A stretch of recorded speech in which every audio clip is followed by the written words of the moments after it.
बागेश्वर धाम के प्रसिद्ध कथावाचक धीरेन्द्र कृष्ण शास्त्री की कथाओं में बड़ी संख्या में भीड़ जुट रही है। चाहे मध्य प्रदेश हो, गुजरात हो या चाहे दक्षिण भारत के हिस्से में कहीं उनकी कथा हो, सभी जगहों पर बड़ी संख्या में लोगों की भीड़ जुट रही है और निरंतर उनके कथाओं में एक रिकॉर्ड बनते जा रहे हैं कि किस तरीके से जन समुदाय उनकी कथाओं में एकत्रित होता है।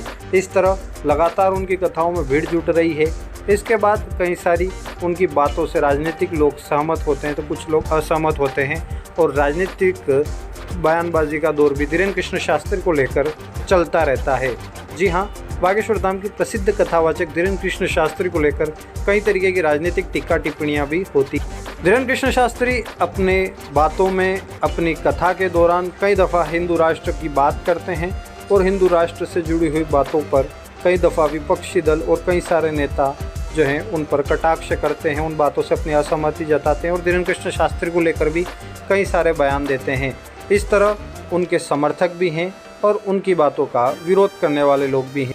धीरेन्द्र कृष्ण शास्त्री से इस बार एक सवाल पूछा गया है पत्रकारों के द्वारा, जैसा कि उन पर कई दफ़ा टीका टिप्पणियां होती है कि यदि वे संत है तो बागेश्वर धाम में ही रहे, लोगों के बीच क्यों जाते हैं और राजनीतिक चर्चाएं क्यों करते हैं। इस तरीके से उन पर एक कटाक्ष किया गया था और उनके विरोधियों द्वारा कही गई इन बातों को लेकर पत्रकारों ने धीरेन्द्र कृष्ण शास्त्री से भी यही बात पूछी कि आपके बारे में ऐसा कहा जा रहा है कि यदि संत हैं तो आपको बागेश्वर धाम में ही रहना चाहिए और राजनीतिक बयानबाजी क्यों करते हैं। इस तरीके की बातें भी उनके लिए कही गई थी, तो इस पर पूछा गया है। इसको लेकर धीरेन्द्र कृष्ण शास्त्री ने भी अपनी तरफ से बात कही। जी हाँ, धीरेन्द्र कृष्ण शास्त्री ने कहा कि संत का काम लोगों को जगाना होता है, राजनेताओं की बातों का जवाब देना नहीं। इसके अलावा पत्रकारों ने उनसे कुछ अन्य सवाल भी पूछे जिसको लेकर भी धीरेन्द्र कृष्ण शास्त्री ने जवाब दिया। धीरेन्द्र कृष्ण शास्त्री की कथा और दिव्य दरबार में लाखों लोगों की भीड़ जुटती है।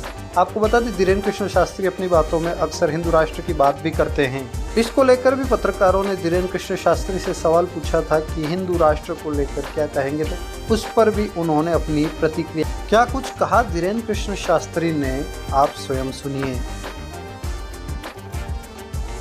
में रहना चाहिए, ना कि राजनीति करना चाहिए, जगह जगह नहीं जाना चाहिए। देखो, साधु का काम जगाना होता है, किसी राजनेता का जगाना साधु जगाने लगता है। हम साधु तो नहीं हैं, लेकिन साधु की पीठ जो हमारी बागेश्वर है, उस पीठ के हम सेवक हैं। हालांकि धीरेन्द्र कृष्ण शास्त्री ने इस बात पर जवाब देते हुए कहा कि साधु का काम जगाना होता है, राजनेताओं की बातों का जवाब देना नहीं, और हम साधु तो नहीं हैं लेकिन बागेश्वर धाम सरकार के सेवक हैं। इस तरीके से उन्होंने अपनी बात रखते हुए कहा। और जाएंगे नहीं, हम अगर जंगलों में जाएंगे नहीं, वनों में रहने वाले लोगों के पास नहीं जाएंगे। देखो, भगवान राम तब हुए राम जब वो बन गए तो राम बन गए। इसके साथ साथ धीरेन्द्र कृष्ण शास्त्री ने हिंदू राष्ट्र पर भी बात की। जी हाँ, हिंदू राष्ट्र पर भी धीरेन्द्र कृष्ण शास्त्री ने अपनी बात रखी। जब पत्रकारों ने पूछा कि आप हिंदू राष्ट्र को लेकर कहते हैं, तो इस पर धीरेन्द्र कृष्ण शास्त्री ने कहा कि बनना ही है भैया। जी हाँ, इस अंदाज में धीरेन्द्र कृष्ण शास्त्री ने जवाब दिया। राष्ट्र के बारे में बता, अरे बनना ही है भाई साहब, बता रहे थे, आप सोच कर रहे हो, बनना ही है।